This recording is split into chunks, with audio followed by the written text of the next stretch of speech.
എന്റെ അമ്മ ജോയേട്ടാ, ദേ അഭയകുമാർ. ഭർത്താവേ, 2 ദിവസം കഴിഞ്ഞിട്ട് എന്റെ ശവടക്കിലുണ്ടാവുള്ളൂ പറയ ഗ്രീനുവേ. വാ അഭയ, ഇരിക്കേ. വേണ്ട മുതലാളി, ഞാൻ ഇവിടെ ഒന്നുണ്ട്. നടക്കിറങ്ങിയതാവൂല്ലേ? ഇത് നമ്മുടെ ഗിരീഷ് തന്നതാ വർക്ക്ഷോപ്പിൽ നിന്ന്. വണ്ടിയുടെ പണിയുടെ എസ്റ്റിമേറ്റാ.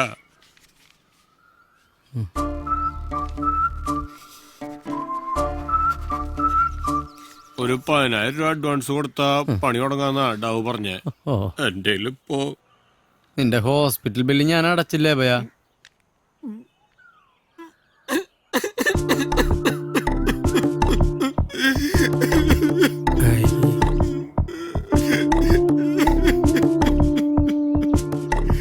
അതുകൊണ്ട് എന്തുട്ട കാര്യം മുതലാളി, ആ വണ്ടിയിലേക്ക് ഈ തടി വേസ്റ്റ് അല്ല, എന്റെ ലൈഫ് കുട്ടിച്ചോറായില്ലേ. നീ കിടന്നിങ്ങനെ മോങ്ങല്ലേ? നീ ഒരു കാര്യം ചെയ്യപ്പോട്ട് മറ്റന്നാ വായോ, നമുക്കൊരു പരിഹാരം ഉണ്ടാക്കാം.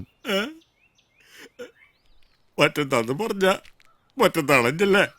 ഇവനിപ്പോ ഛർദിക്കോ? ജോയേട്ടൻ പറഞ്ഞതാ. എന്റെ അഭയ, നീ ഒന്ന് പോയി.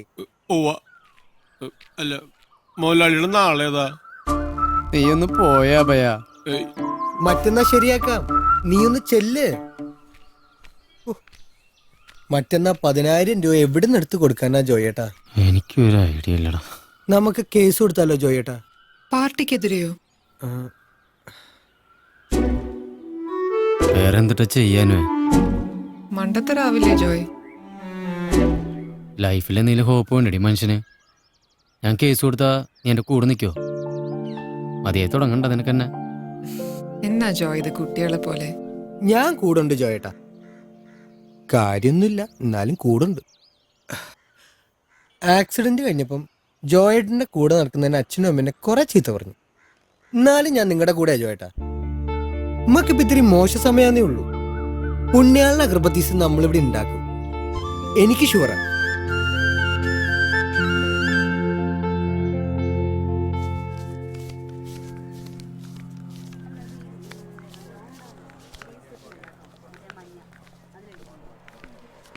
പാർട്ടിക്കാരായിട്ട് ഒരു പ്രശ്നം ഉണ്ടായിരുന്നു, അതിപ്പോ കേസായി. ഈ കമ്മിങ് 20-ാം തീയതി അതിന്റെ ഫസ്റ്റ് ഹിയറിങ്ങിന് കോടതി വിളിച്ചിരിക്കുന്നു. അത് കഴിയുമ്പോ ലോക്കയാവും. അതുവരെ സാറൊന്ന് ക്ഷമിക്കണട്ടാ. ഇതൊക്കെ വല്ലതും നടക്കൂ ജോയെ? ഈ പാർട്ടിക്കാരുടെ ഇരുന്ന് കോമ്പൻസേഷൻ കിട്ടിയിട്ടാ താൻ ഈ ലോൺ ക്ലോസ് ചെയ്യാൻ പോണേ? അധികമൊന്നും വേണ്ട, ഒരു 3 മാസത്തെ എക്സ്റ്റൻഷൻ സാറ് എങ്ങനെയെങ്കിലും ഒപ്പിച്ചേരണം. അതിനുള്ളിലൊരു തീരുമാനം ഉണ്ടായില്ല വെച്ചാ സാർ പിന്നെ എന്തുട്ടാന്ന് വെച്ചാൽ ജപ്തി ചെയ്തോളാം. നീ എന്റെ പൊസിഷൻ ഒന്ന് മനസ്സിലാക്കിയ ജോയെ?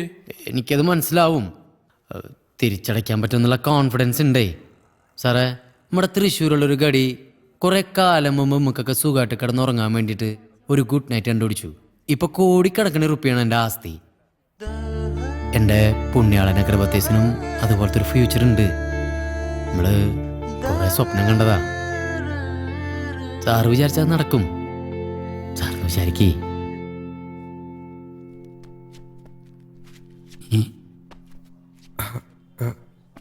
അവിടെ ഉണ്ട് സാർ ഒരു 3 മാസം. എന്താണോ ഇത്? പരിഹാരം ഉണ്ടാക്കാന്നോ? എണീക്കണോ? സാർ സിബിട്ടില്ലേട്ടാ. തുമ്പി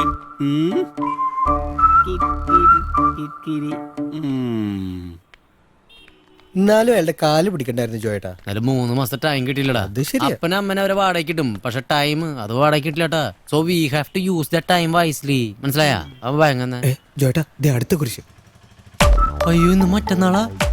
അന്നത്തെ മറ്റന്നാളായിട്ട് 3 ആഴ്ചയല്ലേ ജോയേട്ടാ? അയ്യോ കണ്ടൂടാ, ഞാൻ മണീസിന്റെ ഫ്രണ്ട് ഉണ്ടാവുന്നേ വണ്ടി എടുത്തോണ്ട് വായോ. ഈ കൈ വെച്ചിട്ടാ ജോയേട്ടാ? അത് ജോയേട്ടനല്ല ഭയ. അല്ലടാ, അതാ ആളിഞ്ഞിന്. മുതലാളി, മുതലാളി, അയ്യോ അഭയകുമാറിന്, അപായകുമാറാണ്. അഭയകുമാറിന് മുതലാളി നിക്ക്. കളിക്കണ്ടേ? മുതലാളി ഓടണെങ്കിൽ നീ പോടാ. വെടിമുണ്ട പാഞ്ഞ വരും മുതലാളി. ഇവന് കാലം വെച്ച് വീട്ടിലിരുന്നൂടെ? കാല് കണ്ടീഷൻ കേട്ടോ, വലിക്കില്ലേ മുതലാളി?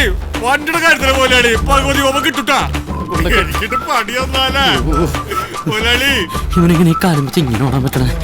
ഗ്ലോബലൈസേഷന്റെയും വാണിജ്യവൽക്കരണത്തിന്റെയും ഇടയിൽ ഇവിടത്തെ രാഷ്ട്രീയ നേതൃത്വം മനുഷ്യജീവന് എന്തു വില കൊടുക്കുന്നുവെന്ന് തെളിയിക്കുന്നതിനുള്ള ഉത്തമ ഉദാഹരണമാണ് വാണിജ്യാടിസ്ഥാനത്തിൽ ഈ ബീട്ടി വഴുതന ഉൽപ്പാദിപ്പിക്കാനുള്ള അതീവ രഹസ്യമായിട്ടുള്ള ഈ നീക്കം.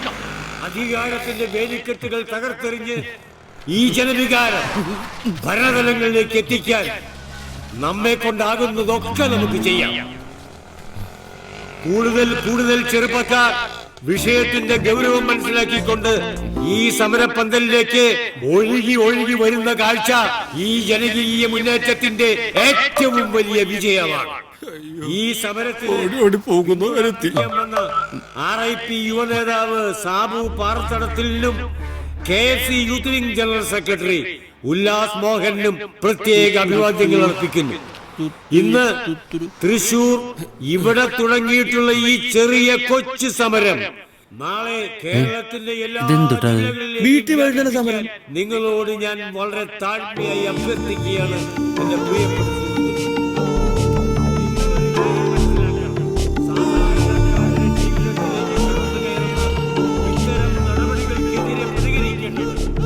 ജോയി താക്കോൽക്കാരനല്ലേ? അതല്ലോ. ഞാൻ KFC youth wing secretary Ullas Mohan. ഒന്നുകൂടി വന്ന ഒരു കാര്യം പറയട്ടെ. ജോയി പേടിക്കണ്ട, ഞങ്ങൾ ഇവിടെ ഉള്ളപ്പോ സാബ് ഒന്നും നിങ്ങളെ തൊടില്ല.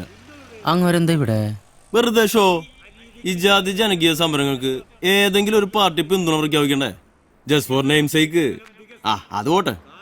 സത്യത്തിൽ ഞാൻ ജോയി അങ്ങോട്ട് വന്ന് കാണാനിരിക്കായിരുന്നു. എന്താ റൂളിംഗ് പാർട്ടിയായ ഞങ്ങളെ പാർട്ടിക്കെതിരെ നടത്തിയ ഹർത്താലിനെതിരെയാണല്ലോ ജോയി കേസ് കൊടുത്തിരിക്കണേ. ഒരു തരത്തിൽ നമ്മൾ രണ്ടുപേരും സെയിം സൈഡാ. നാളെ തുടങ്ങാൻ പോണ ഈ കേസിൽ KFCയുടെ ഫുൾ സപ്പോർട്ടും പ്രൊട്ടക്ഷനും ജോയിക്ക് ഉണ്ടാവും. അത് ഭയങ്കര സന്തോഷായി. ഞങ്ങൾ ഈ ചെയ്യുന്ന ഹെൽപ്പിന് പകരമായിട്ട് ചെറിയൊരു സംഖ്യ ജോയി ഞങ്ങളുടെ പാർട്ടി ഫണ്ടിലേക്ക് ഡൊണേറ്റ് ചെയ്യേണ്ടി വരും. ബൈ ഇലക്ഷനാ വരണേ, അറിയാലോ. ഇത് ജയിച്ചാ പിന്നെ കോർപ്പറേഷൻ നമ്മുടെ കയ്യില. പിന്നെ നമ്മള് പറഞ്ഞത് ഇവിടുത്തെ റൂൾസ്. എത്ര പ്രതീക്ഷിക്കണേ? ഒരു 2 രൂപ. നിങ്ങൾക്കൊക്കെ അതൊരു തുകയാണ് എന്ന് വെച്ചാ ഒന്നും അറിയാത്ത പോലെ. 2 ലക്ഷം ബാഗിന് പോലും താങ്ങാൻ പറ്റില്ല. നാളെ ഫാക്ടറിയിൽ ആള് വരും, അപ്പൊ കൊടുത്താ മതി. ശരി എന്നാ ആയിക്കോട്ടെ.